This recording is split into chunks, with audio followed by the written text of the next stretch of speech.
Hey guys, this is Mrs. Lyons, and I'm just going to give you a few notes right here on how to read a solubility curve. We kind of talked about this in class, but just in case you didn't get the notes, let's just kind of go through this real quick. So, this thing called a solubility curve helps us determine the solubilities of a bunch of different compounds at once. Okay, the y-axis represents the amount of solute, and typically that's going to either be a solid or a gas that can be dissolved in 100 grams of water. Now, it's important to note that 100 grams is also, or 100 grams equals 100 milliliters of water. Okay, so you could see how much is dissolved in 100 grams, how much is dissolved in 100 milliliters.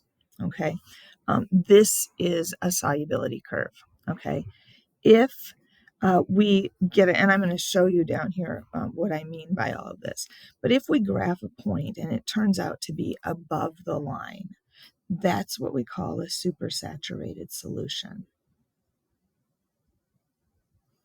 All right, if we graph a point that's right on the line, we call that a saturated solution. And then if we graph a point below the line, we call that an unsaturated solution. And we defined those yesterday. Okay, so let's look at what this looks like on an actual curve. Okay, so this says, do I have unsaturated, saturated, or supersaturated solutions? Okay, this is I have 55 grams of NH3 at 20 degrees Celsius. Okay, so if I look at my solubility curve, bottom is temperature, so I'm looking at 20 degrees Celsius, 55 grams. So I want to find that point, 20 degrees Celsius. I'm going to go up here to 55 grams, and I want to look at the line for NH3, which is right here. So that dot is exactly on the line, which tells me that is a saturated solution. Okay, the second one, 10 grams at 10 degrees Celsius. So 10 degrees Celsius, 10 grams, that point is right here on my graph. I'm looking for KCl, so I got to find the line. Here's KCl, so it's this line right here. Okay, so if I look, this point is below that line. So that says this is an unsaturated solution. All right. The next one is 125 grams at 80 degrees. So 80 degrees, I'm going to go all the way up to 125. So here's my point. I'm looking for the substance KNO3. KNO3 is this line. Okay, so that line would extend up on above the graph. This is definitely below the line. So this is also an unsaturated solution. Okay, so I'm going to leave these for you to try as part of your homework. But let's look at a couple of other ways and things we can figure out from our solubility curve. So number 7 says, at 50 degrees Celsius, how many grams of KNO3 will dissolve?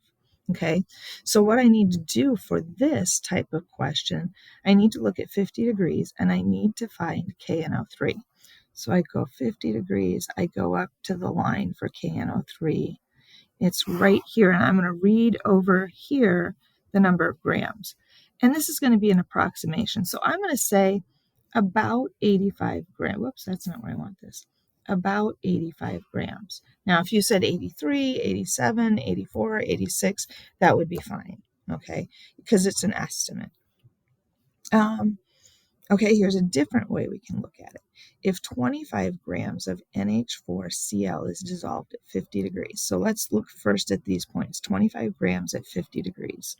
So 50 degrees, 10, 20. All right, so my point is going to be right about there. And it's asking me for NH4Cl. So that's this line. All right, so here's my dot, here's the line. It's saying how many additional grams would we need to add to make the solution saturated. So what we need to do is we need to kind of count up. If this is 25 grams, this line would be 30 would be 5. And then, so this, I'm going to say this NH4Cl goes right through 50. So what I would do is take the difference between 50 and 25, and I would get 25 grams. Okay. So what I would like you to do for homework is page 7 and page 8 in the packet. Okay. Take your best shot at these, and we will go over them at the beginning of class tomorrow. All right. Have a great day.